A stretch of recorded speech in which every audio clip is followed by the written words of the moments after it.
बिस्मिल्लाहिर्रहमानिर्रहीम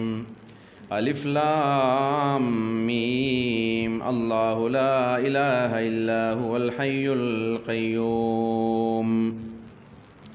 देते हुई सूरत आले इमरान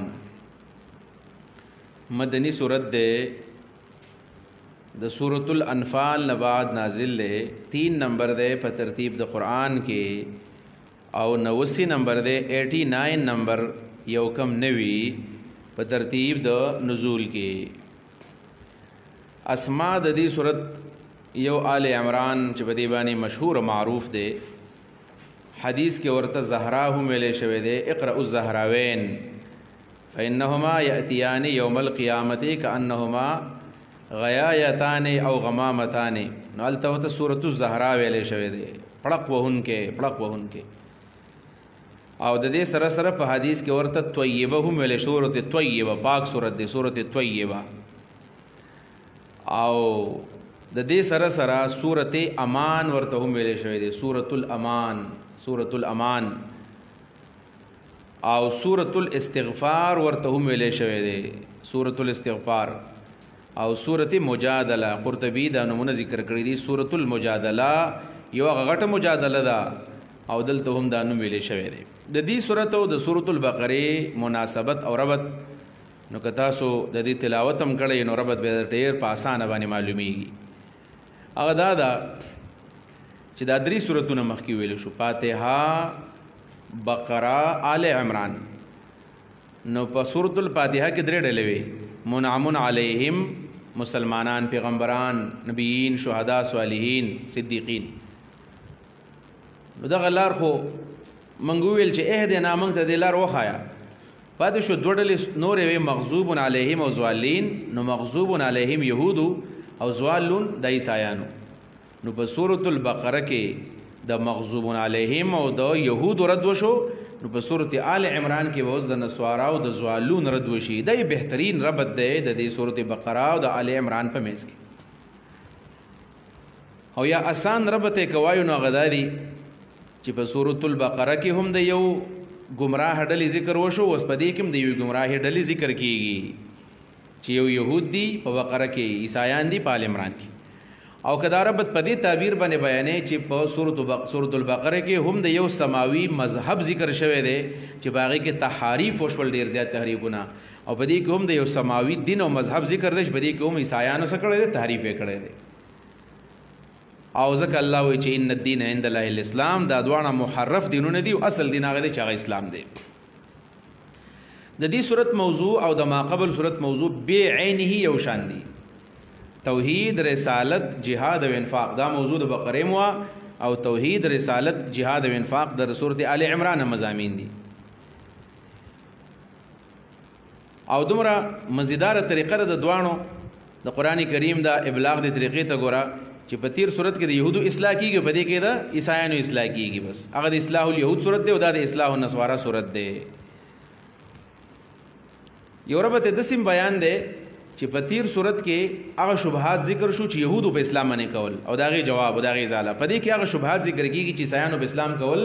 और दागे इजाला जवाबात शवी दी और प ज़िक्र द वफ़द नजरान बाने और प ज़िक्र द मुबाहला बाने और दसिम पे वेले शे पतीर सूरत की मुबाहलतुल यहूद बयान शो बदे की मुबाहलतुन नस्वारा बयानेगी मुबाहल गण रब्तुन दी उलमा बयान करी दी फ़ज़ाइल रागली दिल का यो पागे के इक़रउज़ ज़हरावैन दे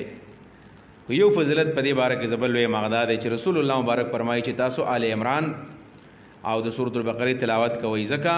दा द क़यामत पर ज़बान राज़ी और तहाज्जान रब्बहुमा द ख़पल रब से बहस कई अन स्वाहिबिही द ख़पल साहिब पबारके दा सूरतुल बक़रा व आल इमरान दा बद क़यामत पर ज़बानी द मुसलमानन द पारा सफ़ारश बकी शफ़ाअत बकी द अल्लाह सर बहस बकी पदी सूरत के ये वाक़या दा इजमाली बेज़ बयान कमा और दागे ज़िक्र बिया उरुस्तु रवान दे आयत नंबर 61 की आयत नंबर 61 वज़े मख के बयान कम चिद नजरान ने वफ़द रागले हो रसूलुल्लाह मुबारक ख़ाला नजरान ना शपेत कसानु और 14 कसान पदी की VIPs व अशराफ पदी 14 कसानों के 3 कसान ची मशहूर मारूफ दी نو هغه یو په دې کې دی عاقب د ردی امیرو عاقب خپل نوم دی عبدالمسیح عاقب عبدالمسیح د ردی مشرو د رای نه بغیر به هیڅ کار نشو کولی دویم په دې کې سید او د خپل نوم دی سید ایهم سید ایهم دا دوی د خوراک او د سکاک او د دې جوړ بده ساتو د ذمہوارو د خوراک مراک سید ایهم او دریم نمبر آغا ابو حارثه د ردی چې مونږ ته لاټ پادری وایو لاټ پادری د مذهبي مشر اسقف ورته په عربی کې اسقف لاټ پادری اسقف بیشپ ورته ویل کېږي دا د بیشپ وي څنګه مونږ کې مفتی او شیخ او مولانا او داسې زونه دي د شیعاګان علامه په دې کې ډېر زیات دي د خپل اصطلاحات دي دا 14 کسان رااله او د مازیګری د مونږ ټیم د نبی صلی الله علیه وسلم مونږ کړه دي رالل او د خپل طرف ته مونږ کو صحابه کرام لقارم ورغه چې دی ولې به تو شرط مونږ کو مشرقي طرف ته رسول الله پرې دوی بس کایبا دی خپل عبادت او قرآن د نبی علیہ السلام په اړه د رسول الله صلی الله علیه وسلم سره د دې بحث وشو او هغه بحث تقریبا لست پوښتنه جوابونه شوي دي ټول د عیسی علیہ السلام په حواله باندې دي چې کله ته پوښتنه وشول نبی علیہ الصلوۃ والسلام سره بحث کینو نبی علیہ الصلوۃ والسلام په اخر کې اوسو اعتراضونه وکړل او ناش هغه ته پوښتنه کوم چې د عیسی علیه السلام په باره کې قرآن ویلي دي چې بغیر پلار نه پیدا دی او عیسی علیه السلام دا کارونه کول او دای معجزاتو دا ټول یې ویلي او هغوی د دې تصدیق کوو نو چې هغوی تصدیق کوو نو نبی علیه السلام ورته چې تاسو بیا ایمان ولې نه راوړئ ځکه بحث به چې کله کېدو دلیل به کله نبی علیه السلام وایو نو دې جواب نشو کولی ایمان د ایمان دعوت یې وله ورکو نو چې کله ایمان دعوت ورکړه هغه ویل چې حسبنا دیننا زموږ دین زموږ دپاره کافي دی ستا خبره نه منو نو رسول الله صلی الله علیه وسلم باندې الله تعالی سورۃ ال عمران نه نازل کو اوس نبی علیہ الصلوۃ والسلام مناظره وګټله مناظره هغه نه مني چې ما دو ګټله دا هو مسله ده مناظره نبی علیہ السلام وکړله او نبی علیہ السلام دای سایان چپ کړل هغوی نه مني مسله د حق او د باطل عام مناظره نه ده سفرعیات نه دي وګد بحث وشو مدینه خلک خبر دی د نجران نه عیسایان ناغلی دي او نبی علیہ السلام سره بحث وکړو نه پړ کېږي ظاهره خبر ده که دا مناظره په دې ځای باندې پاتې شوې نو د بعضې ملګرو په ذهن کې به شکوک شبهات و چې څنګه چل دی نبی علیه صلات وسلام او بحث وکړو هغې نه مني هسې په دین کې د چا شک چېرته رانشي نو الله رب العالمین رسول الله ته وایي کاسن ولایت کې به راشي مباهله اوسه وکړه مباهله موږ ویلې وه مباهله به دا وي چې زه خپل بچي به راولمه خپل نوسي به راولمه او خزی براولم او تاسو هم داسې وکړئ چې هغه راولئ او په شریک باندې موږ الله ته لاس اوچت کو او وبوی چې کوم کې دروغجن الله تبا بربادي کی رسول الله سلام راووتو په خپل راغې حضرت علی راوستو دون وسی حسن حسین یو لور راوستا فاطمه زهرا رضی الله عنها چرای وستلا حجر اسود طرف ته مخ کو لاسونه اوچت کړل دې چې کوم د ابو حارثه ده اسقف بیشپ وی دی ویل چرا صبر کوي موږ به سبا تعالی جواب درکو ټیمې واغستو او چې ټیمې واغستو خپل ملګرو ته چې ظالمانو ځان غر کوي تاسو دا د الله رسول دی موږ د ضد د وجه نه په ایمان نه راوړو دا خلک وسوي او که تاسو الله سوچت کو نه ګوره الله به تاسو تبا کوي او دی انکار وکړو رسول الله چې کله خبر شو صلی الله علیه وسلم ویل ان الهلاك قد تدل على وفد نجران دا هلاکت د نجران والا په سر راځوړندو کدی لاس اوچت کړی وي اور براتله د خلک به سزلې او خيارو ځان اخلاص کو او ټول ته پته ولګېدله چې نبی علیہ الصلوۃ والسلام دین بالکل صحیح دین دی ځکه مباهله سره نشي کولای په دې ځکه شیعاګان اعتراض کوي اگر چې وروسته به دا روانې هلته به ووایي خدا یو شیعاګان خو بدبخت دي د رسول الله صلی الله علیه وسلم یو لور مني حضرت فاطمه او څلور لوریان نه مني شیعاګان په مقدس مکه کې په دې مسلمانانو کې بدترین خلک دی نجس خبیث خلک دی اگر چې کافر وته نه وایو ځکه موږ ته حق څه حاصل دی سړی کلمه وایي او الله مني آخرت مني رسول مني کافر ورته ولې موږ وایو کافر شیعه کافر جو نه مانیو بي کافر دا ناره موږ نه و دا موږ ته مناسب نه ښکارېږي البته پلید خلک دی خبیث خلک دی نجس خلک دی ګنده خلک دی مسلمانانو په تندي باندې په جامه باندې یو ګنده دبد او داغ دی چې صحابه کرام په باره کې د هغوی کوم تفصیلات دي او هغوی چې کوم سوچ فکر دی دا بدبخته چې دي دا ذلیل او بدبخته خلکو دومره د عمر او بکر سورانه ده دومره د صحابه کرامو دشمنان دي چې دا کله لاړ شي مدینه منورې ته او د رسول الله مبارک روضې باندې سلام کوي نو په جومات ته نه ورځي بار نه سلام کوي دا غ تعصب ولا دي متعصبین دی دا ځکه چې بیا خو ابوبکر او عمر په خوا باندې منګور شو رضوان الله علیه مجمعین. یعنی دومره متعصب خلک په مقدس مکه په يهودو کې نشته لري. یعنی دا صفت د يهودو صفت هم دومره تعصب نه کوم چې په دې شیګانو کې دی، کله پاکستان دی کله د هندستان دی کله د عراق دی کله کوفی دی کله بصری دی، دا شیګان بدبخته په دغه زینور د بار نه تاویږي سلام او توکی ځکه چې دا د رسول الله په خوا کې ابوبکر او عمر پاتې دي. ناشنا ونه خلق دی انتهایی جاهل خلکو چې د حسین په وجه باندې اگر چې حسین زمونږ د سر تاج دی شیګان بس یو داغي بس ایمانی او ساقي دی وي حسین زمونږ د سر تاج دی. موږ ځان ته حسینیان وایو، موږ وایو چې حسین د جنت شبابانو سردار دی او د یزید په مقابله کې حسین په حق باندې او یزید بدبخت او یزید ظالم او د حسین په وجه باندې د کربلا خاور له څومره لوی مقام ورکي. ځکه دلته حسین ینه پریوته د حسین ویني چې په کوم ځای باندې پریوځي غټول ته د عذاب نه امان دی. نو بدبختو چې تاسو د حسین قدر کوي د څه پوجا کوي د نبی اسلام په وجه کوي کنه. یعنی حسین ته مقام ولې ملاو دی خو د رسول الله په وجه ملاو دی کنه. یعنی حسین ته مقام د فاطمه په وجه ملاو دی، فاطمه ته مقام د او د حضرت علی په وجه ته ملاو دی، او دا فاطمه دې ته مقام د چا په وجه ملاو دی؟ رسول الله په وجه باندې، او حضرت علی ته مقام د رسول الله په وجه ملاو دی. نو حسین ته مقام د رسول الله په وجه ملاو شو. د حسین د وینې په وجه باندې تاسو عام خلکو له عذاب امان ورکوي، د رسول الله په غیږ کې چې دوانه پراتی دي هغې له څنګه تاسو امان نه ورکوي. ابوبکر او عمر د نبی اسلام په غیږ کې پراتی دي، نبی اسلام خواته پراتی دي، د دوانو قبرونه وسره دي.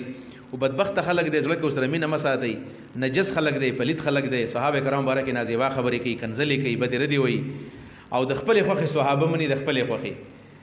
او د صحابو ډېر بد وي. زمونږه یعنی د دین بنیادونو باندې اعتراضونه کوي، دین په بنیادونو باندې چا چې د شیو کتابونه وکتل د دین په بنیادونو اعتراضونه کوي. البته کافر او ته ځکه نه وایو چې زمونږ حق نه لري چې موږ چاته کافر مسلمان وایو، ځکه هغوی په ځان د اسلام اقرار کوي، نو کافر ورته نه وایو. کوم چې غالي شیګان دي او کفر ته رسېدلي دي لکه په شیګانو کې بعضې ډېر شته، او دا ځکه دا خبره ګوره داسې هم نه کوو بعضې خلک وایي تاسو شیګانو باره کې نرمه ګوښه لرئ. زما الحمدلله زموږ شیخ محترم به ویل چې په یو زړه کې د ابوبکر او د عمر د خمیني او د ابوبکر محبت په زړه کې نه جمع کېږي، د خمیني او دارنګې د ابوبکر محبت په زړه کې نه جمع کېږي. خمیني انقلاب راوستی په ایران کې، نو بعضې ملګري ورته وایي چاره بس دا اسلامي انقلاب و، مولانا ګورحمان شیعه انقلاب و، اسلامي انقلاب نو شیعه انقلاب و. نو ټیک د خمیني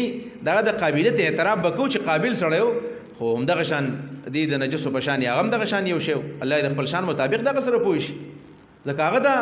دا لړل تپل خو هغه کړي دي چې خپل کشرانو ته دا څه پرېښودل. نو دا شیعه چې کوم دي د حضرت علي او د حضرت عمر او د ابوبکر په باره کې هغه ډېر زیات کنفیوز دي. حضرت علي ته خلیفه بلا فصل وي او ابوبکر عمر ته غاصبان وي، نو په ځل کې وسره به موږ محبت نه کوو. بعضې خلک دا وایي چې تاسو وسره نرم ګوشه لرئ، نرم ګوشه د فتاوی رشیدیه چې ده د مفتی رشید احمد ګنگوهي صاحب لږ کتل غواړي که نه.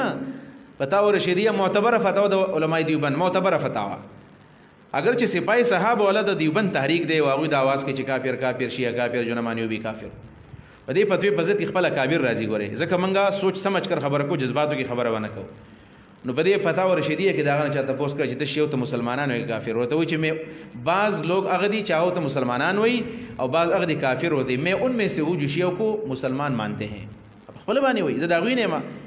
نو بالفرض که یو سړی په دې باندې کافر کېږي شیعو ته مسلمان وي، بیا رشید احمد ګنگوهي صاحب سره څه کوه، خو ډېر لوی سړی دی. په شیعګانو کې دا سړی شته چې هغه کفر ته رسېدلي، ولې په موږ کې نشته. سنیانو کې دا غلام احمد قادیانی څوک دی؟ قادیانیان ولې دا کافر نه دي څو؟ او دي ځان د شیعګانو خو نه وي، دا سنیانو سې حسابېږي. نو په موږ کې هم داسې خلک شته دی، لهذا داسې قسمه مو وایي چې بس شیعه ټول کافر دی او خبت پکې نشته. موږ کې بریلیان څومره پلیتې عقیدې لري، دا بعضې خبرې د بدعاتو کم حد ته رسېږي. ولې بلکې زه دې خپل د بعضې خبرې سړی کوي چې شک پیدا کوي، او زه کوشش کوم چې د طالبانو ذهن د شک ور وانه چومه. دا حکمت القرآن د شیخ امین الله تفسیر دی. وګورئ تاسو بریلیانو باره کې د کفر پتو نه لګولې. هغه حکمت القرآن کې شیخ امین الله سي بریلیان د کفر پتو لګولې ده، دا کافر دي څو، او دا سنیان نه دي، ځان ته حناف وایي. نو څه به وایي چې سنیان هم کافر دي، ټول کافر دي، نه هم بریلیان خو نه یو. او کافر ورته نه وایو، ګمراه ورته وایو، مبتدعین ورته وایو، کافر ورته نه وایو. د دې سره سره قادیانیان دي، نو دا خو کافر دي، ختم نبوت نه مني. نو خبره به تحقیقي کوو، شیلو په زړه کې ځای نه ورکوو. البته دا نارې به نه وو چې کافر کافر شیعه کافر زموږ سره، او دا خبره تم کوم. ګورئ سړی به شیعه ته کافر وي تپوس دې وکړي د شیګانو کم کتابونه دي تا کتب اربعه معلوم دي کم دي کتب اربعه نوم هم نه دی اورېدلی چې د هغوی سره من کتب سته دي که نه بخاري مسلم او د هغوی کتب اربعه د کلیني کتابونه اصول الکافیه فروع الکافیه او استبصار د هغوی چې کوم کتابونه دي ولایت الفقیه دا تا کتلی هم نه دي تا لیدلی هم نه دي مخکې هم نه دی لیدلی او شیعه کافر دی دا حق موږ ته نه دی حاصل جذباتو کې به نه راځو بالفرض که سړی چېرته د شیعو مطالعه کوي بیا به هغه کتابونه نه ګوري کوم چې د هغوی په رد کې لیکلی شوي دي مولانا مودودي رحمه الله په د خلافت ملکیت کې یو ضمیمه لیکلې دا وایي که نه وایي ما د خلافت ملکیت د لیکلو دپاره د تاریخ د هغه کتابونو نه لیکل کړي دي کوم چې اصل مصادر دي وایي کوم کتابونه چې د شیعو په رد کې لیکلی شوي د هغې نه ما استفاده ځکه نه ده کړې چې دا په رد کې لیکلی شوي دي لکه منهاج السنه د امام ابن تیمیه رحمه الله شو په رد کې لیکلی شوي جذبات په هغې کې ډېر زیاتي یا تحفه اثنا عشریه د شاه عبدالعزیز رحمه الله شیعو په رد کې لیکلی شوی د هغې نه مې استفاده نه ده کړې ولې دا مطلب نه دی چې دا کتابونه ټیک نه دي خو ځکه دا د هغوی په رد کې لیکلی شوي دي نو ته چې د چا عقیده ګورې د هغوی د رد کتابونه به نه ګورې اول به د هغوی اصل کتابونه وګورې د هغوی په اصل کتاب کې څه دي او بالفرض که اصل کتاب نه ګورې فتوه نه وې نو په موږ د ټول نه زیاتې فتوې په موږ لګېدلې دي موږ لا ځان مسلمان چاته ثابت نه مسلمانان یو که نه یو او زما په خیال باندې دې خبرې باندې طالبانو ښه ځان پوهې کوي ښه پې ځان پوهې کوي یو عالم که ډېر اوچت عالم هم دی او ډېر غټ کتابونه لیکلي دي که نه زه اکثر وایم زه هندوستان د فتاوی ټولې فتاوی نه دا کوم د فتوی چې پکې لیکلي شوي دي په یو روپۍ هم زه نه عالم وایم ځکه دا ټولې په جذباتو کې راغلي فتوی دي نو فتوی خو خلکو لګولې دي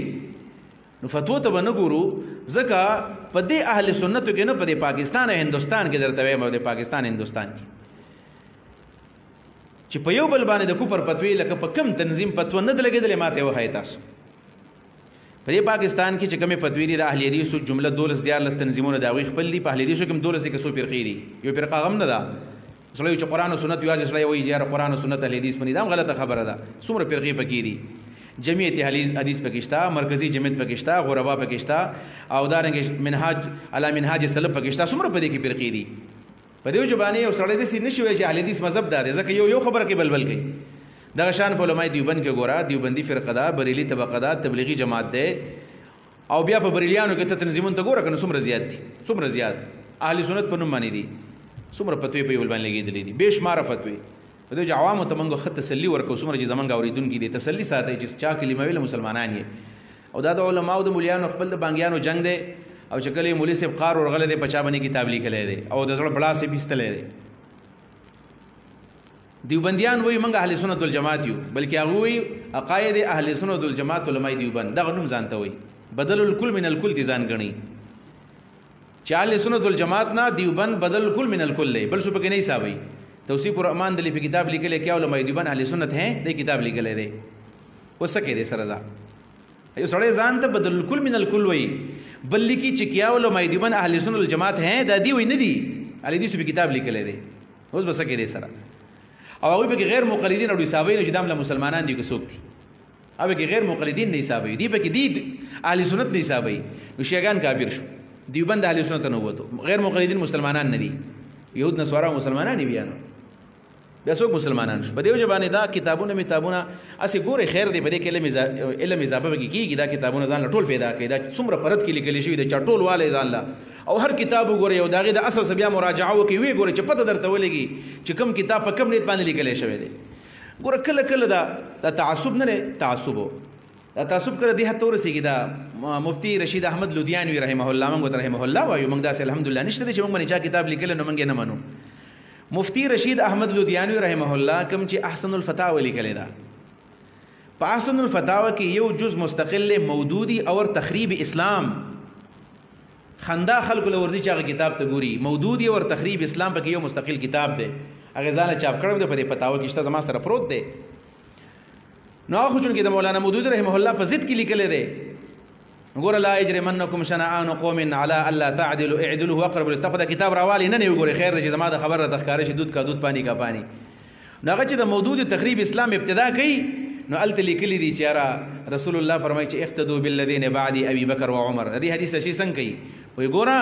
وایي په دې ځای کې الله رب العالمین د خپل پیغمبر په ځای باندې حضرات ابوبکر او عمر معیار حق وګرځول اوس دې ته څه وایي داسې خبره ده دا یو د اولاد درجې طالب دا خبره کولی شي چې د پیغمبر په ځای باندې ابوبکر او عمر ته معیار حق ویلو دا کوم دا څه وی ابوبکر او عمر د پیغمبر نه علاوه معیار حق دي دا کې دي شي معیار حق رسول الله صلی الله علیه وسلم د سی وایا چې د پیغمبر د ځان سره سره ابوبکر عمر معیار حق وګرځول بیا سو منو منګه دا ټیک د بالکل وایا دا خبره چې د اقتدو بالذین بعدی ابي بکر عمر مطلب دا دی چې رسول الله د خپل ځان د معیار سره سره ابوبکر عمر معیار وګرځول دا به سو منو او ز خپل ځان په ځای باندې ابوبکر عمر معیار حق وګرځول دا څه خبره ده د زید او د تعصب بنیاد دی چې کله سړی په زید او تعصب باندې کتاب لیکي د حتی بیا ورسیږي پسې کتابونه ګوره خیر دی هر قسم کتاب پیدا کړي موږ دا نه وایو چې دا کتاب دا ګورو دا مګوره حق ته پکې ځان ورسوي اسنه د قیامت پر ورځ به ګوره الله تعالی زموږ دا تاسو کې ته موجودیت کې وي او که په دیوبندیت کې وي او که په سلفیت کې وي او که نه په وهابیت کې وي دا تاسو به نه کوي دا پرسته تاسو به کوي موږ ځان د جماعت اسلامي وکیلان هم نه ګڼو الحمدلله د مولانا مودودي رحمه الله وکیلان هم ځان ته نه وایي چې بس هغه هر خبره که غلط راو کټیک د موږ به وکالت کوو او چې کوم زیاتې شوی دی موږ خدای چا حمایت کوو چې غلطي چام کړل دا واحد زمونږ درسونه دي الحمدلله صرف زمونږ درسونه دي یو سړی ول ما په هندستان کې سل غزه ټوپ والے زم دا که زدا میدان من وایو چې رمنګ حق وایو ټول حق وای او د عدل او د انصاف خبره زمنګ په منهج کې شته بل چا کې نشته وګورئ تاسو درسونه روان دي زمنګ د منهج نه علاوه کوم چې د جماعت اسلامي سره تعلق لرونکي علما کرام دي دا په داوی سره خبره من کو په داوی سره او د داوی سره دلیل هم دی لال شي تاسو اهل حدیث درسونه لال شي زنه مچ دا غلط خلک د ما سره محبت دی او هغه بر دیوبندیانو صفت چیرته ونه کې صرف د خپل مشرانو صفت وکي یو دي کې دیو کس کنه دیوبندی او بل ته بدعتي به وي تاسو ورشي د دیوبندیانو درسونه له اهل حدیث ته په کم نظر باندې ګوري زمونږ درسونه کې د دوانو صفاتونه کې د دوانو حق ته حق وایو دوانو کتابونو په کې من حواله ول ورکو داسې سوچ ځان له جوړ کړي د سورۃ آل عمران مقصد هم دا دی چې حق ته حق سړی وي او باطل ته باطل سړی وي دای مقصد دی داسې سوچ جوړول پکار دي او که د ضد په بنیاد باندې سړی داسې کوي نو اخو بیا خبره نه ده بده خبره ده نو دا د رسول الله صلی الله علیه وسلم د مباهله خبره وا چې دا مباهله ته تیار شو او دا عیسایان مباهله ته تیار نشو بسم الله الرحمن الرحیم الف لام میم الله دا حروف مقطعات دي الله اعلم بمراده بذلك الله تعالی لا اله نشته بل معبود الا هو مگر دغه یو الله دی هو الله لا اله الا هو الله دا صفات والا الله دی الحي ژوند دی القيوم انتظام کون کې دی د ټول کائنات نزل عليك الكتاب بالحق نازل کړی دی الله تعالی پتا باندې کتاب بالحق پاک سرا تنزيل قران د پر تنزيل ذکر شو پته اس کال کې مصدقا تصدیق کون کې علما دا کتاب بیانې دی مصدقا په د سیال کې تصدیق کون کې د علما دا کتاب بیانې دی هیڅ کوم مخ کې دی قران مخ کې سو انجیل له او دارنګي تورات ته زبور دی د ټول دي مراد دي وانزل التوراۃ الله تورات نازل کړي دی تورات الله نازل کړي دی تورات هغه کتاب دی چې دا غي لس احکام په تختو کې موسی علیه السلام ځان سره تور نه راوړل او بیا په 40 کال کې هغه مکمل شو دا تورات ته والانجیل او الله تعالی انجیل نازل کړی دی انجیل د نجل نه نجل اصل ته وي اصل کتاب انجیل کوم کتاب دی یو خدا اناجیل اربعه دي انجیل متی انجیل مرقس انجیل لوقا او انجیل برناباس نه یو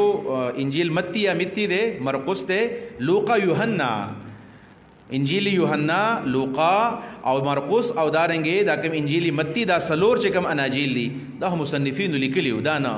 اصل کې د انجیل هغه ته ویل کېږي هغه انجیل له اصل کتاب چې هغه د عیسی علیه السلام ارشادات فرمودات او اق انجیل له دا الله نازل کړی دا سلور اناجیل اربعه یا انجیل برناباس دا نه دی مرادو دې کې تحریفونه شوي دي من قبل مخکې هدل للناس د خلکو لپاره هدایت من قبل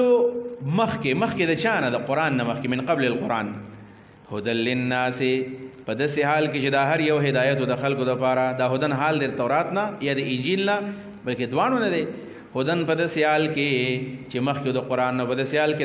چې دا هدایت او دا تورات للناس د خپل خلکو لپاره نه لناس الف لام احدی نو دینه مراد بیا څه شي يهود او که د هدن مراد انجیل شنو بیا د ناس نه مراد عیسایان شو من قبل مخکې د قران کریم نه من قبل القران هدل للناس دا په د سیال کې دا هر یو هدایت او د خلقو د پاره وانزل فرقان الله فرقان نازل کړي دي. بعض علماء د فرقان نه مراد زبور دی چې دا معنا راضی کړي دا صحیح خبردار فرقان نه مراد قران دی. دا تاکید دی فرقان د حق او د باطل منځ کې فرق راولي او دا مناسب معنا ځکه دا چې تورات او انجیل دا عین د قران موافق دي، عین د قران موافق دي. چې د قران موافق دي نو اوس قران فرقان په دې بنیاد باندې دی چې نن سبا په دې کتابونو کې تحریفونه شوي دي. نو موږ به څنګه پیژنو چې دا حکم صحیح دی او دا غلط دی؟ نو قران باندې بیتلو که د قران مطابق دا انجیل تورات به صحیح وي او کنه دا به صحیح نه وي. ځکه قران ته فرقان وایو. ان الذين یقینا کسان کفروا چې کفر کړي دي بالله په الله باندې لهم د دې لپاره عذاب شدید سخت عذاب دی. والله الله تعالی عزیز زورور دی، ذو انتقام خاوند بدلی دی. ان الله یقینا الله دل صفاتی یقینا الله تعالی لا يخفى عليه پټ نشتا د الله نه شی ان شی په الارض پزمکه کې ولا فی السماء نه پاسمان کې. او د الله بل صفت هو الذي الله غزات یصورکم چې شکل درکې تاسو ته فی الارحام د میندو برهیمونو کې.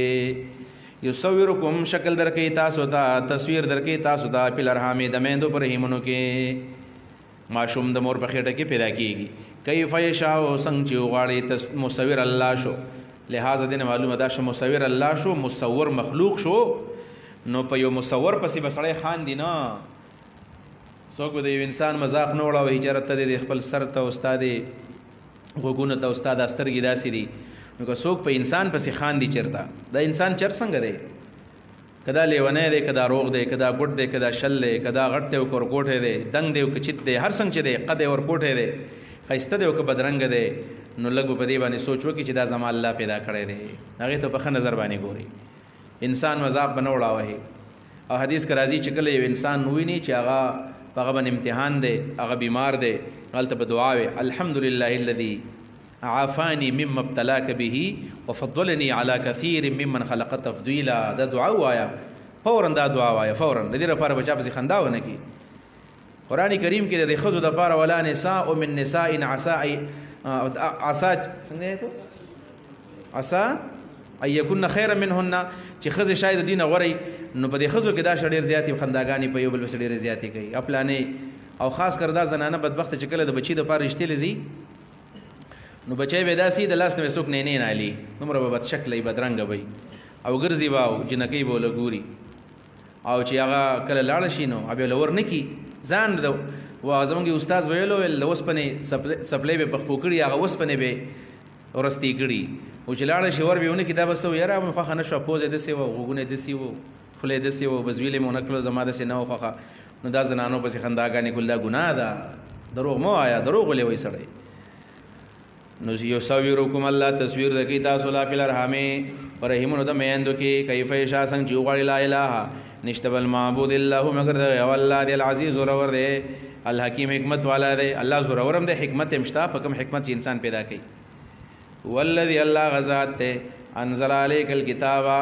چې نازل کړی دی پتا باندې کتاب منه لري کتاب او حصہ آیاتون دی محکمات محکم قرآن کریم الله نازل کړی دی. دو قسمه آیاتونه دی پدې کې، دو قسمه آیاتونه پدې کې دي. یو ته آیات محکمات وای، یو ته آیات متشابهات وای. آیات محکمات او آیات متشابهات ښکارا معنی دادا چې محکم هغه آیاتونه ته وایي چې داغه معنی ښکاروي او متشابهات هغه آیاتونه ته وایي چې داغه معنی پټوي، داغه معنی مشتبه وي. دا ساده تفسیر دی. او نور تفاسیر کې د دې ډېر غني معنی راغلي دي لکه یسوع زستا سمخ کې وې ما چې محکمات چاته وي متشابهات چاته وي. امام مجاهد رحمه الله وی محکمات هغه ته وي چې ما فيه الحلال والحرام په دې کې حلال او حرام ذکر شوی دا محکم دي. متشابهاتو کې حلال او حرام نه یو. دویم نمبر ابن عباس لیکلی دي چې محکمات هغه ته وي چې په دې کې شپږ قسمه مضامینی ناسخ منسوخ پکې وي، دویم حلال حرام پکې وي، دریم حدود او فرایض پکې وي. دا درې قسمه چې شپږ خبرې جوړیږي حلال حرام ناسخ منسوخ حدود فرایض دا په محکماتو کې وي، په متشابهاتو کې نه. او په ناسخ منسوخ کې معنی بر دې ښکاري. د دې سره سره محمد ابن جعفر رحمه الله لیکلی دی چې المحکم الذي لا يحتمل التاويل آسان تعریف دی المحکم الذي لا يحتمل التاویل په دې کې تاویل احتمال نه بس محکم آیت دی لکن الذين كفروا جو پر کړه دی او کتب علیکم الصیام په دې کې سره اشتباه نشته تاویل د بګي حاجت نشته زمونږ د اصول فقه کتابونو چې موږ چت کو نه باغې کې موږ تعریف چې د محکماتو کو نو سوایو او وایو چې ما يدل على المعنى چې دا په معنا دلالت کوي او ما لا خفاء فيه په دې کې خفاء نه نو محکم هغه آیتونه ته وایي چې په دې کې خفاء نشته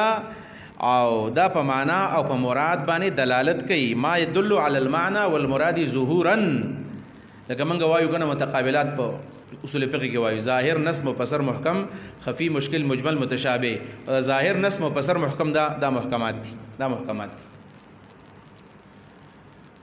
محکمات یو معنا شوی د قطعی الدلالات ګوره قطعی دلالت کې یو په واضح المراد کې فرق دی واضح المعنى او واضح المراد چې معنا ښکاري قطعی دلالت دا دی چې دا لفظ د معنا باندې په دلالت کې سره ظاهر دی دا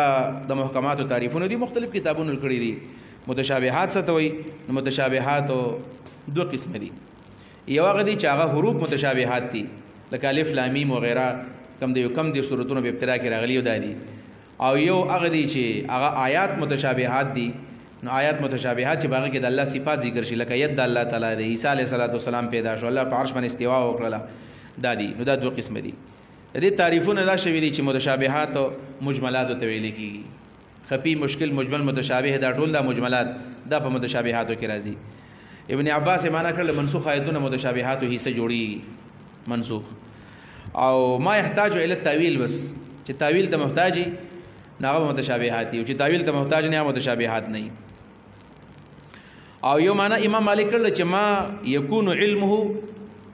مختصا بالله چې دا علم د الله سره خاص دی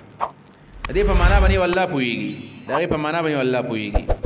او ما يكون في معناه اشتباه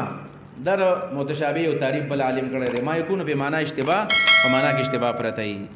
او دا واضح دلالات نه نو د الله تعالی د الله ذکر قران کې دی د الله د مخ ذکر قران کې دی د الله د استوا ذکر قران کې دی د معید ذکر په قران کریم کې دا متشابهات دي بهترین بحث په دی باندې علامه علوسی کړی دی متشابهات او بحث په هر ځای کې چې راځي خپل بحث په دی باندې کوي د متشابهات او د محکمات په اړه کې عقیده بسنګ ساتل غواړي محکمات باندې هم ایمان دی او متشابهات ایمان دی دوانو باندې ایمان راوړي دا د الله ر جانب دی البته فرق پکې دا دی د محکمات په عمل هم کو محکمات باندې عمل هم کو او متشابهات باندې بس صرف ایمان لرو وایو د الله ر جانب دی په دې باندې عمل چې سړی کوي نو خطا کیږي منه آیات محکمات بعضی په آیتونه محکم دي هن ام الكتاب هن دا آیات محکمات ام الكتاب اصل الكتاب دا اصل د ټولو کتابونو هن ام الكتاب نه مراد جميع الكتب المنزله د ټولو کتابونو مور ده معنا د اصل الكتاب باندې ام الابواب اصل الابواب ام الكتاب اصل الكتاب دا اصل له څه مطلب د ام الكتاب معنا څه ده د ام الكتاب دا معنا ده چې دا په ټولو کتابونو کې دا وو ټول اسماني کتابونو کې دغه خبرې وي او خرو نور آیتونه دي متشابهات پټه معنی والا فاما الذين دا په اصل کې دا آیت رد په عقیده د ابنیت او د الوهیت د عیسی علی السلام باندې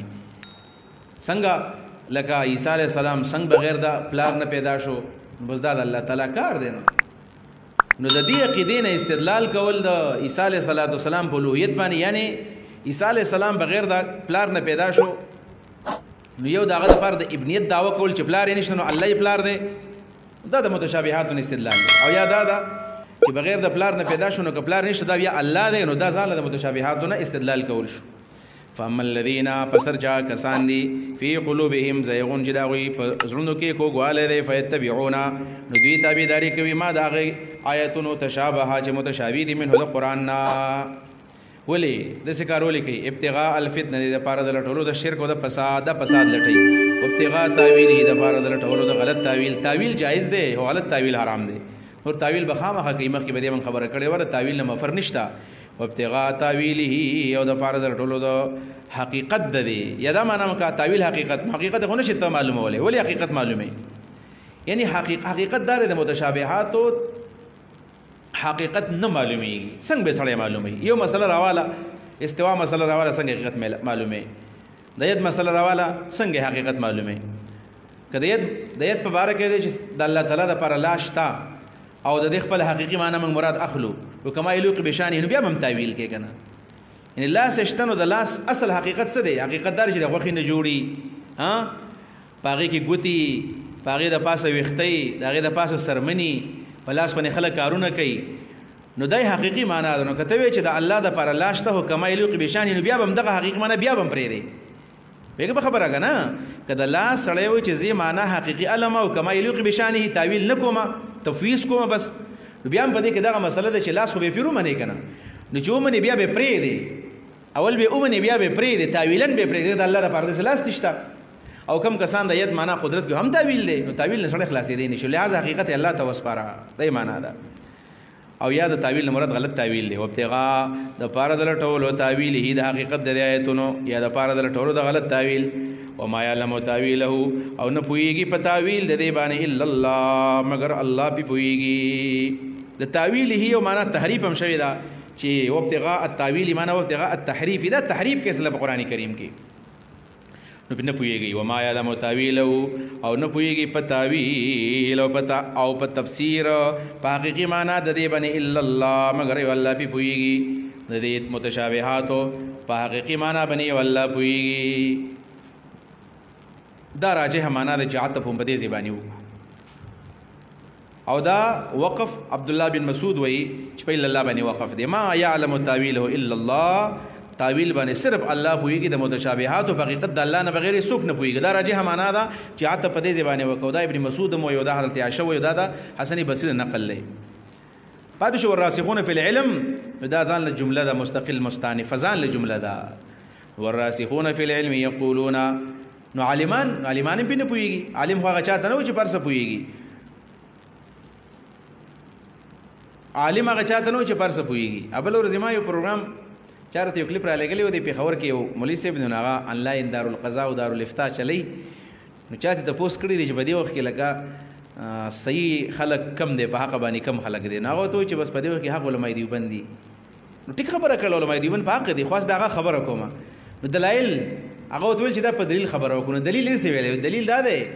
چې تاسو چاته ټلیفون وکړئ تعالی وي فورا جواب نشي درکولای خو زمونږ د دارالفتاء در چې د هرې مسلې جواب ته ملایويږي وي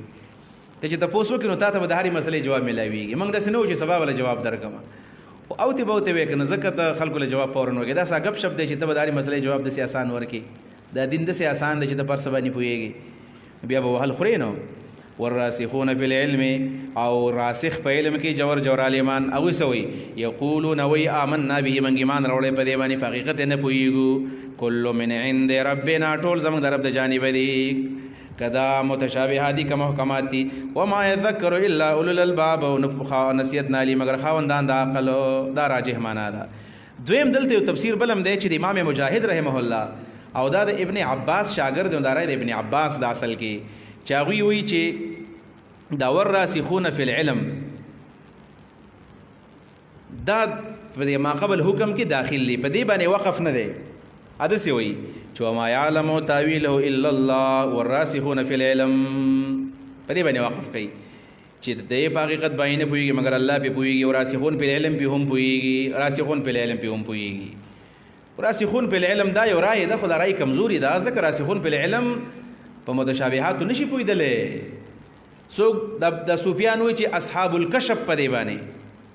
کشف والا اهل کشف په دی باندې پویږي چې هغه تر دې معنی کشف وشي. دا کشف د کم طرف د شیخ په لګي دا کشف د شیطان نشوي دا کشف د الله جانب شوی دا کشف څه پته لګي دا کشف کم کشف دی. لہذا د کشفونو مشپونو ډیر قائل منګ نه یو. ربنا دا دعا یو دعای دا ربنا ای زمنګ ربا دا دعا د تثبیت تا او د تثبت تا لا تزغ مکغوا قلوبنا زمنګ زړونه ازاغه فساد تو میلان ته د دین نه ماړه بعد اذ هدیتنا ورسراغه نه چې تا موږ ته هدایت کړې ده. وهب لنا من لرا کامل لدنک د خپل طرفنا رحمتن رحمت انک یقینا تو انت الوهاب انک یقینا تو انت الوهاب هم تو بخون کې د هرڅ بل دعا ربنا ای زمنګ ربا انک جامع الناس یقینا تراجم کون کې خلق لرا لیوم لحساب یوم دا ورځ حساب کتاب تا لا ریب فی شک پکې نشته راغي پراتلو کې ان الله یقینا الله تعالی لا یخلف المیعاد مخالفت نه کوي د وعده ان الذين كفروا لن تغني عنهم اموالهم ولا اولادهم من الله شيئا دغه اوس تزهید د دنیا بیانېږي تزهید څه ته وایي تزهید ترک دنیا تنو چې دنیا پرې خو د څنګه چې د صوفیاو سوچ دی چې بل ته وایي دنیا پرې دوا او دومره بس ته چې پتا سسیږي نه صوفیانو درس دغه چرای ولې صوفیان چې کله تقریر راشي کنه دا نو دا تقریر کوي بس وي دنیا نه د پکار او دینه برغبتی پکار دا چې په کم گاډي کې راغلی هغه گاډي دا یو لک روپوي کم گاډي چې پلاسي گاډي د 2 لک روپوي کم کاټن کې چې دا راغلی دی هغه په 15 زره باندې اغسته دی او کم کور چې دا غدي نو پاغي کې په هر کمره کې ایسی لګیدلې دی او خوراک د چرګو د میو د ګډ نه بغیر بل خوراک نه کوي تا ته وای دومره بسته چې پتا سسیږي نه دا د تصوف دا درسونه دا ټول اوتی بوتی دی اوتی بوتی اگر چې خطه سو پګشتره ونن سبا صوفیان کوم چې به خانقاهونو کې ناشتي نو ودی وي بچا درته وکي کنه چرته صوفي پیدا کی چې بچا باندې رد کړي دی بچا برد نه کو اصلاح وکړو بدعات ته منتقل کړي نو ترک دنیا ته تزهید وي تزهید ترک دنیا ته نو ترک لذت الدنیا ته وي دنیا پر خوده نشي خد دا اوس عبدالرحمن بابا هم صوفي وګنه هغه سم خپل خبره کوي خد دا دنیا چې تو خد د عقبا د عقبا تو خدا نو په دې باندې ومنګه ځان اخرت ته رسو نو ترک د لذت الدنیا او ترک د انحماق فی الدنیا دې ته تزهید وای چې په دې کې به ته منهمک کېږي نه چې ستا غرض دنیا ده نور دنیا بغټي ان الذين یقینا کسان کفروا چې کفر کړي دي لن تغنیا هرگز با فائدہ ورنکي انهم دویلا اموالهم د دې مالونه فائدہ ورنکي او لن تغنیا په معنا د لن تدفع لن تغنیا دفع بنکي انهم د دوینا اموالهم د دې مالونه ولا اولادهم د دې اولاد من الله د الله د عذابنا شيئا شيء اولئک دا خلق هم دی وقود النار دی خشاک دے دور کدا بی آل فرعون دا لفظ قرآن کی بار بار راضی دلته بسیو اسم مخکر او باسی دعبهم کدا بی آل فرعون کدا بی آل فرعون حال دی پشان دا حال فرعونیانو دے د فرعونیانو حال فرعونیانو چې څنګه د حق مقابله کوله دیم د حق مقابله کینو فرعونیان می تبا کړل دی بم تبا کو د ایمانه دا والذین دا عطف دی پر آل فرعون معنی او حال دی پشان د خلکو دی من قبلهم چې کوم مخکې تیر شي د دوی ناغي هم عنادیانو کذبوا ټول بشری کبانه تکذیب وکړو بیا آیاتنا زمنګ د آیاتونو د تورات د آیاتونو تکذیب وکړو د آیاتنا مراد د تورات آیاتونو شو او یا د آیاتنا مراد هر هغه علامات چې د الله تعالی په توحید دلالت کوي دلایل ذات مراد دي فاخذهم الله ونول دی لرا بذنوبهم داغي د پګناهونو باندې والله الله تعالی شدید العقاب سخت سزا والا دی قل للذین كفروا ستغلبون وتحشرون الى جهنم په دې مبارک آیت کې قل للذین كفروا ستغلبون قرطبی لیکلی دی ابو صالح وی رحمه الله تعالی چې دا قل للذین كفروا دا په هغه وخت کې نازل شو چې کله د بدر په میدان کې د بدر د میدان وروسته په احد کې چې مسلمانانو ته شکست ملاو شو احد کې مسلمانانو ته شکست ملاو شو او یا کسان تی وجلې شول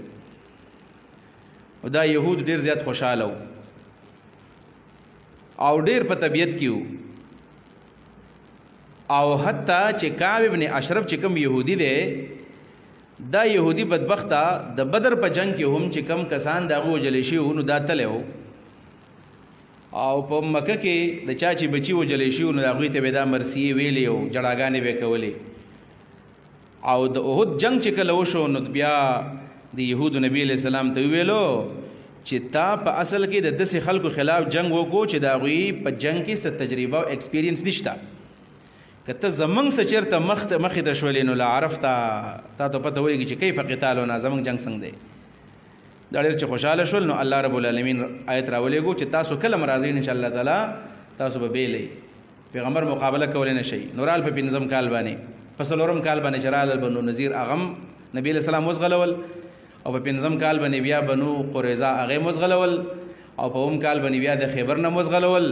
او د رسول الله زمانه د عمر زمانه چراله د شام نه بس وزغلول زی ول اورب کو زی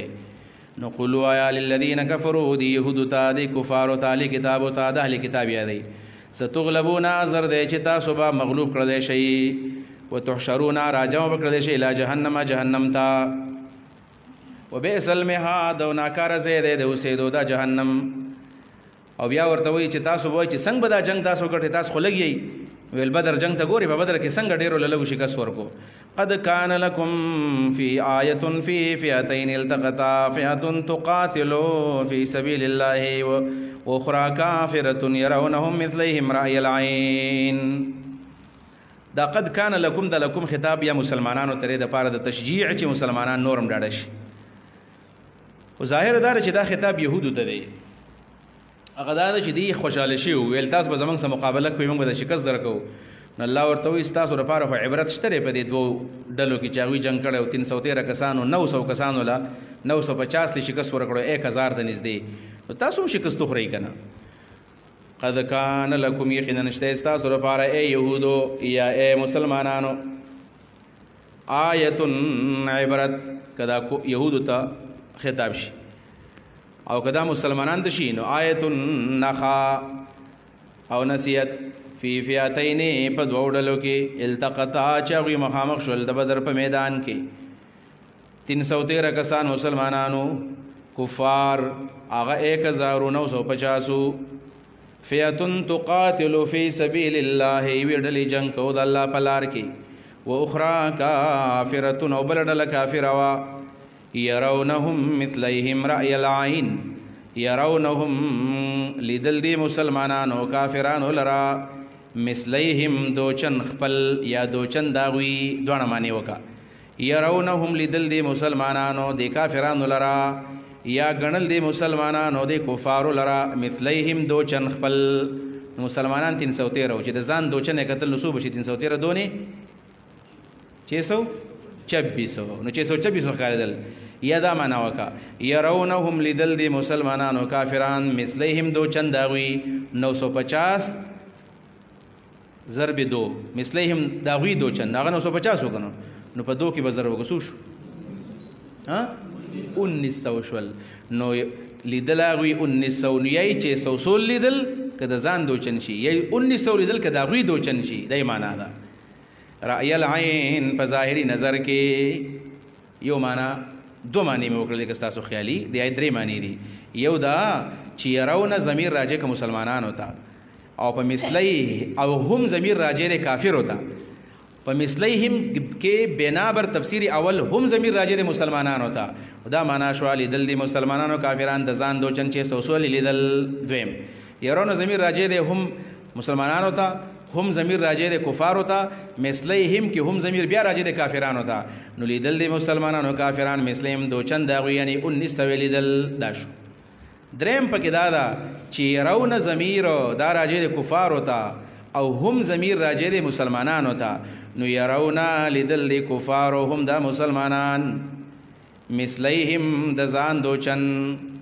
دوچن نو مسلمانان 1900 لیدلو مسلمانان 1900 لیدل. او سلورم نمبر تفسیر کا پکې وکړي چې مثلیهم دا هم ضمیر مسلمانانو ته راجع کی بیا دا معنا شو يرون لیدل د کافرانو هم دا مسلمانان مثلیهم دوچن داوی مسلمانانو تر 313 بځای 616 ښکارېدل. 24 راځي 626 بار بار معنا خطا یو 626 دا مې معنی وکړل. جنگ بدر ته اشاره ده په دې ځای کې نور تفصیل وسره روان دی په انفال کې.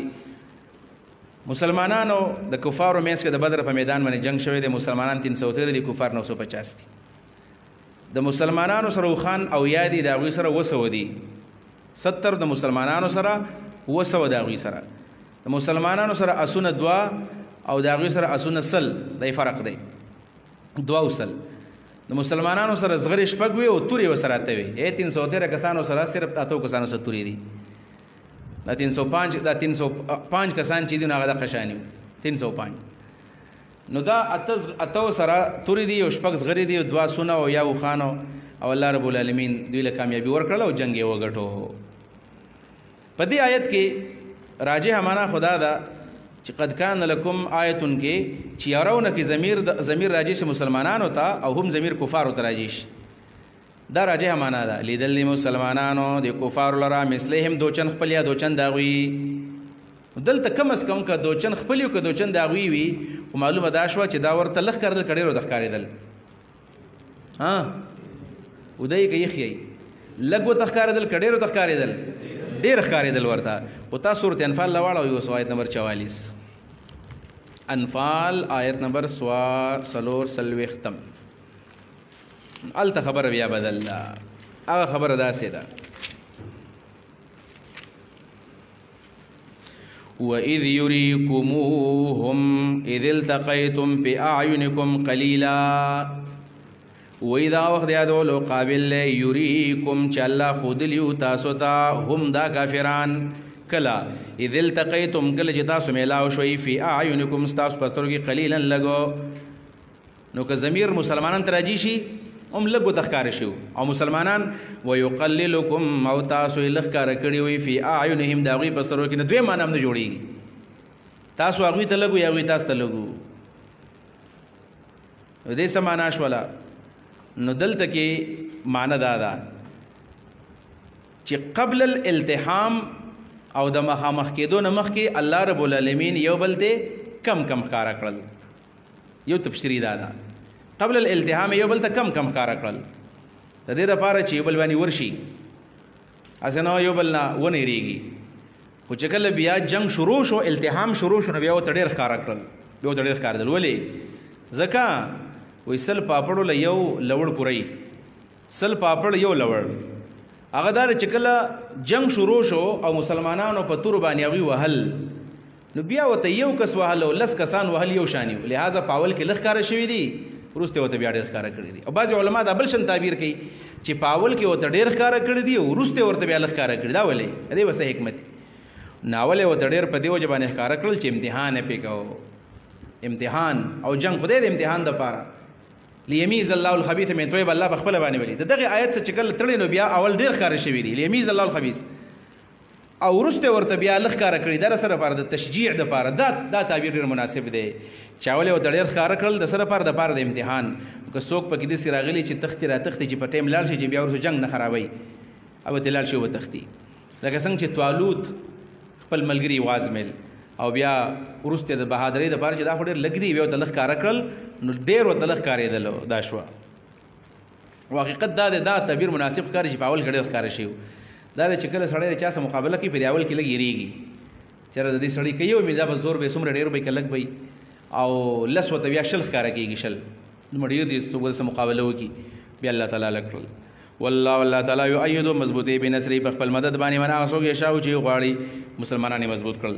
ان فی ذلک یقینا پدې کې لا آیات لعبرتن خامخ عبرت لولی الابصار د عقل والو د پاره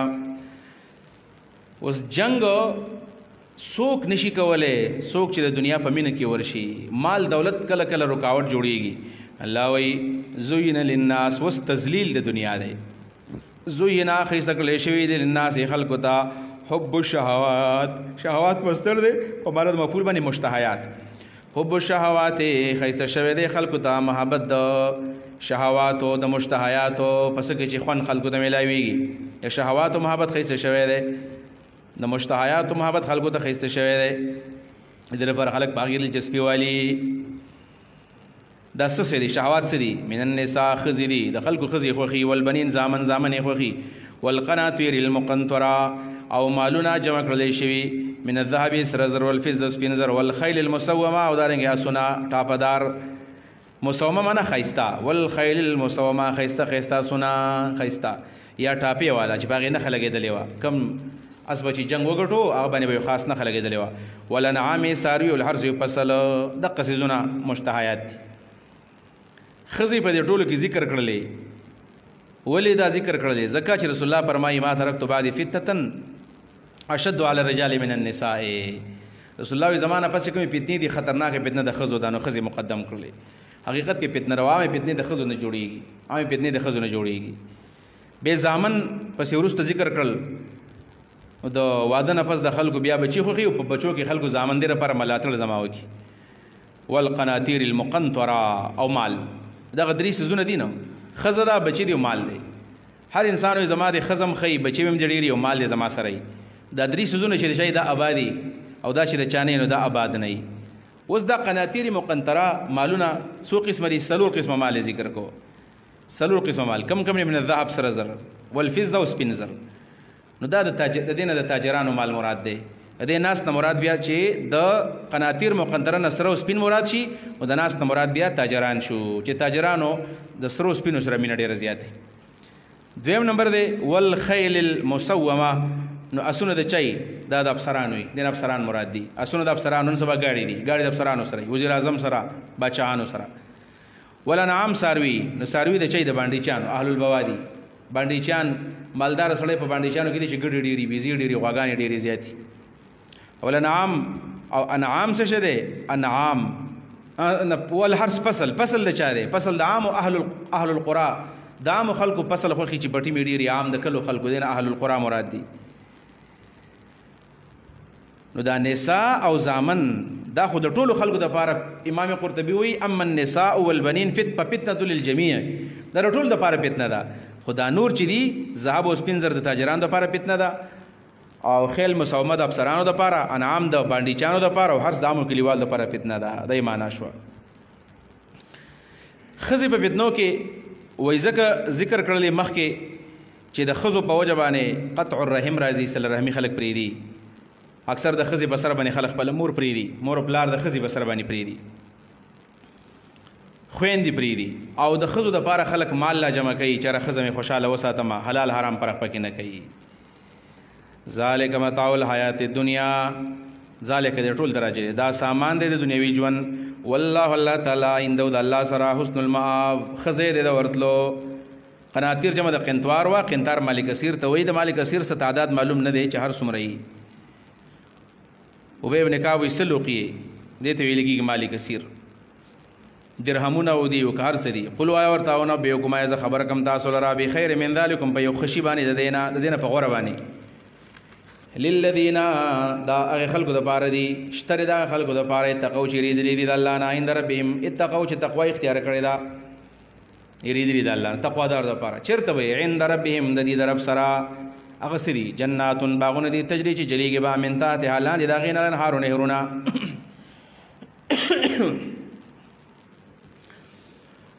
یو باغونه دویم وازواج مطهره جنت کې بغیر د خزینه کار نه کیږي. وازواج جوړې وي مطهره پاکه پاکه والله به خوشالي کې خفوي. ورضوان من الله او د الله رضا هم دا. ورضوان من الله او رضا هم د الله دا. نو بس دا مزيدي کنه الله یې ټول زمونږ نصیب کی. والله بصیر بالعباد. الله لیدونکو د خپل بندګانو لرا. الله بصیر بالعباد دی. الذين يقولون ربنا. الذين خبرنا مبتدا پر دي هم الذين يقولون ربنا یا منصوب علی المدح ده یعنی امده الذین از صفاتکم داخل کو یقولون چې وای ربنا زما ربا اننا بشک منغا امن ایمان راوړې ده فغفر الله باندې فغفر لنا وبخمن ذنوبنا ذم گناهنا وقنا عذاب النار وسد منغا د عذاب دورنا الصابرین وزلتگی او صافی خمسه مسلمانانو ذکر کړي. الصابرین اعراب محلی ده د الذین بشان اعراب ده بس الذین بشان اعراب چې کله دغه د پاره مبتدا ذکر نشي الذین عاکسان او یا الصابرین دا د الذین نه بدل دا سوق دي دا صابرین دي او یا منصوب علی المدح امده الصابرین خدای چې دا د الذین بشان اعراب منګه وایو الصابرین صبر کوونکی والصادقین رشتونی والقانتین دا بیدار والمنفقین خرچی کوونکی د الله پلار کې والمستغفرین او دارنګ بخنه غوښتن کې بل اسحار د سحر پټیمونو کې پاسحارو کې. شهد الله انه لا اله الا هو دا الله د گواهی آیت دی. د الله د گواهیت الله رب العالمین درې ځل گواہی کړی دا. یو د الله رب العالمین گواہی دا په چا باندې په توحید باندې هغه دا. دویم نمبر د الله گواہی براشي په سورۃ النساء کې په قرآنی کریم باندې آیت نمبر 166 تاسو راوړوي سورۃ النساء آیت نمبر 166 نو پاغه کې الله رب العالمین په قرآن باندې هم گواہی ورکړی دا. هغه دویمه گواہی دا 166 هغه دا دی لکن الله یشهد بما انزل الیک انزله بعلمه دا د قرآن گواہی دا. الله گواہی کې په کتاب باندې چې نازل کړی دی تا ته په علم خپل باندې نازل کړی دی دا دویمه گواہی. درېمه گواهی د الله رب العالمین د نبی علیہ السلام په څه باندې ده، په رسالت باندې. آیت نمبر 43 سورۃ الرعد کې راځي وا په سورۃ الرعد کې چې د رسول الله صلی الله علیه وسلم پر رسالت باندې هم د گواهی شته. هغه دا ويقول الذين كفروا لست مرسلا قل كفى بالله شهيدا بيني وبينكم. الله گواه دی په دې مېس کې. د درې قسمه گواهی په درې گواهو کې دا د الله گواهی ده په توحید خپل باندې، او د دې گواهی سره عالمان یو ځای کړي دي. نو الله په خپل توحید گواهی وکړه او د الله قل اي شيء اکبر شهادت عند الله، د الله نه بلغه گواهی ده چا ده؟ لہذا د الله توحید دا فطری شی شو چې الله گواهی وکړه. شهید الله گواهی کړي د الله تعالی. د شهادت نه مراد یا خپل شهادت ته، یعنی د مراد قضا ده، فیصله کړي د الله تعالی. او یا بین الله، الله د خبر واضح کړي دا، یا قال الله حکم الله، الله فیصله کړي دا، الله گواہی کړي دا انه شاندار دی لا اله نشته بل معبود الا هو مگر دغه یو الله دی. والملائکه وشهد الملائکه، او فرشتوم گواہی کړي دا، د فرشتو گواہی. واولو العلم، او دارنګي د اهل علم هم گواہی کړي دا، گواہی کړي دا علماو. قائما بدسی حال کی چې الله ولاړ دی بالقسط په انصاف باندې. قائما حال د لفظ د الله نه دی،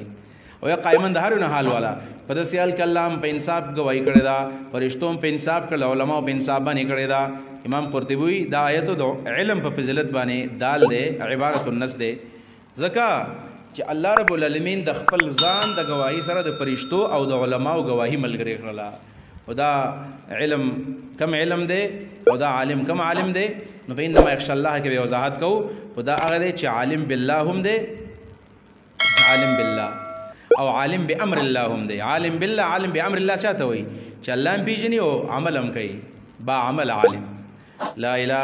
نشته بل معبود الا هو مگر دغه یو الله دی. العزیز زورور دی، حکیم حکمت والا دی. شهید الله انه لا اله الا هو. الملائکه د فرض مانن وروسته پاسکارو کې دا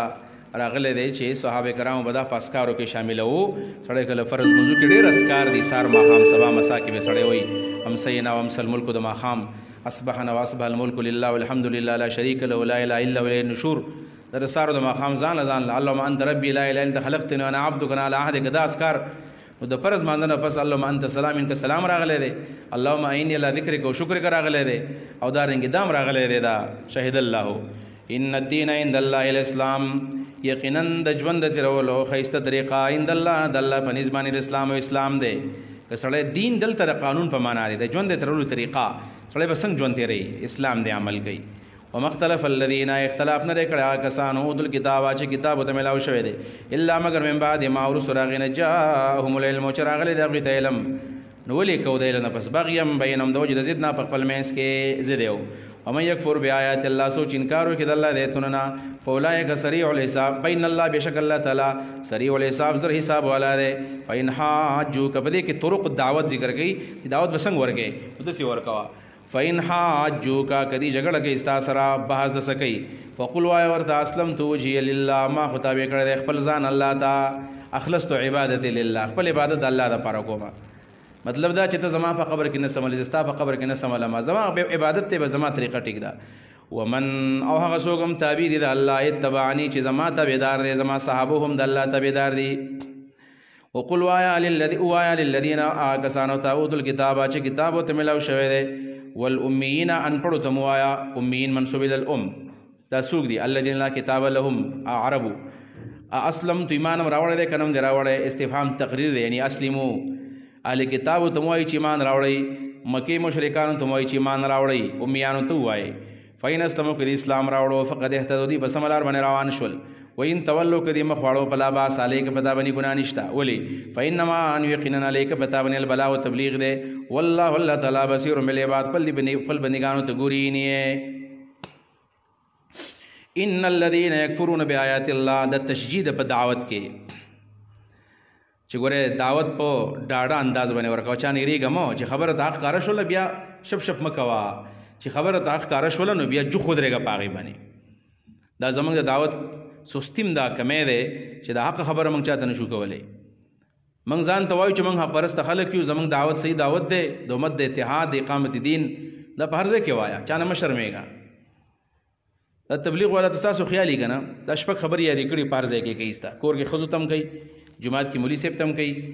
او په دفترو کې هر چاته کوي ان کې یو څو خبرې د نیمګړې پر چاته کوي زمون خو یو حق دعوت تر کامل قرآن د هر چاته خپل خبره کول پکار دي ويقتلون النبي ان الذين يقننا كسان يكفرون بآيات الله چې کفر کوي د الله په ایتونو باندې ويقتلون النبيين دی وجني پیغمبران بغیر حق بغیر د جرمنا پیغمبران خو بغیر د حق پیغمبران خو جلیږي په نه حق باندې پیغمبر خو دا باق نه وجلیږي حق نه مراد د جرم دی بغیر حق بغیر د جرم نه هیڅ جرم نه کړي د دې وضاحت مخکې بقره کې کړي دی ويقتلون الذين وجنوا كسان يأمرون بالقسط چې خلکو د امر د انصاف کې من الناس د انسانانو نه حق پرست خلک وجني فبشرهم نذير ورکدي لرا بعذاب اليم د عذاب دردونکي اولئک الذين ذا خلق ده حبطت اعمالهم چې ځای شوی دي اعمال د دې په دنیا کې ول اخرت په آخرت کې وما لهم من ناصرين نبي ربارا من ناصرين سوق مددګاران الم تر الى الذين اوتوا نصيبا من الكتاب پدې ځکه دا د یو بلې څه شروع شولا عقلي دلایل په ذکر کې تخاوی په خروي دي اصل کې پدې کې حث ده په اتباع الرسول باندې الحث على اتباع الرسول تیزول په اتباع الرسول باندې د پیغمبر اتباع وکړي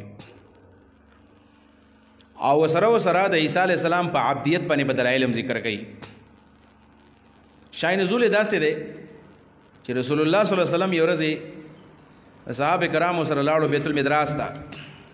عبد الله ابن عباس پرم بیت المدراس یهودو مدرسې ته بیت المدراس وای الته یهودو نعیم ابن الحارث ابن زید دا دغه مشر په دې بیت المدراس کې او دغه محتمم نعیم ابن عمرو ابن الحارث ابن زید نعیم ابن عمرو ابن الحارث دا نعیم ابن عمرو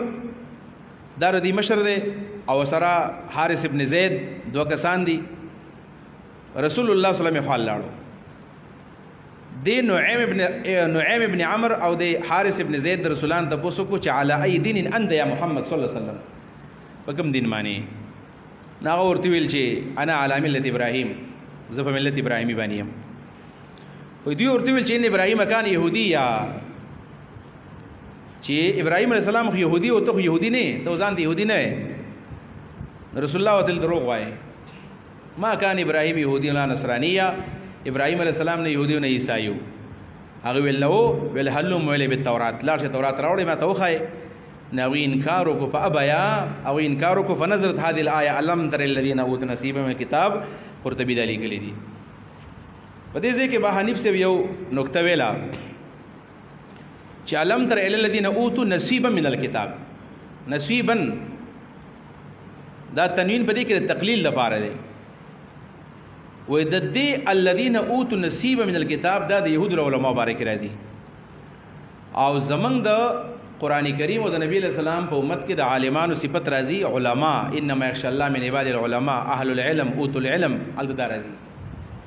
فرق یې سره فرق دا دی چې د يهود علماو علم ډیر خدای د دنیا د لپاره حاصل نغی ته الله تعالی نصیبا من الكتاب وي ور کوټ شان حصہ ټول کتاب نه یادو نصیب من الكتاب چې باغی دنیا وګټي او د دې امت علما هغه ټول قران یادې حقیقت دا د قران کریم ته ګوره کنه څومره تفاسیر د دې ولي کله شل څومره شروع دي زما مخکې خیال دا و چې را د دې اردو چې دغه یو څو تفاسیر دوه معرف القرآن دی او تفهیم القرآن دی او ترجمان دی یو څو زه پروس کال تلو ما زما پی ایچ ډی تھیسس د پاره پنجاب یونیورسيټي ته دا غي لایبرری درې لایبرری دی الته یو سنټرل لایبرری دا یو د اسلامیک سنټر دا اول شیخ زید ایو د علوم اسلامیه نو زغه کم چې د علوم اسلامیه چې کم دا غوي مکتبه دا غي لورلم پنجاب یونیورسيټي ته د سر سید احمد خان د غلام پرویز کتابونه ما پیدا کول دا غوي هغه په لایبرری کې تفسیر لچورلم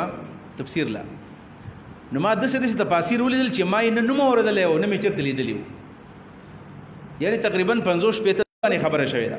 هر پهلو باندې علم ترایت ندی کتلی الى الذين كسانوا تاوتو چورکل شوی دا ورتا نصیبا و عیسی من الكتاب د کتاب علی کتاب یادی الملک بادشاہ د بادشاہانو اے شهنشاه دی آیت لاندې بیزاوی لیکلی دی چې څوک وزان ته مالک الملک یعنی شهنشاه نه وي شهنشاه نوم چې دی دا د شرک نوم دی او شهنشاه لفظ د غیر الله د لپاره ناجایز دی حدیث کا راضی اخنع الاسماء من يسمى بملك الاملاک د ټول نه خطرناک نوم هغه دی چې سړی ځان ته شهنشاه وایي دا پکې باندې خیر دی زما आवाज ودرئ اللهم یا الله مالک الملک بادشاہ د بادشاہانو اے د بادشاہانو بادشاہ اے د ملکونو بادشاہ تؤتی الملک ورکه حکومت مالک الملک ولې دلیل زکا چې تؤتی الملک بادشاہي ورکه منغه چاته تشاو چې تو واړې ستا اراده وشي استا پر اراده باندې بادشاہي ملاوي وتنزع الملك اخلي حکومت ممن دغه چانه تشاو چې دی واړې معلومه ده شو چې ته مالک الملک بل څوک نشتا وتو لکدن سبدا کارونه دا کول جوړ سوک کې امریکای کوي حکومتونه خېجول او کوزول دا وی په خو باندې کی وتعز من تشاء عزت ورګه غچاتا چې تو واړې وتذل من تشاء ذلت ورګه غچاتا چې تو واړې بيدک الخير استا پلاس کې اختیار ده د ټولو کارونو انک یقینا تعالی کل شیء قدیر پارسمانه قدرت لرونکې تولج الليل في النهار تولج الليل ننباس شپا في النهار پورس کې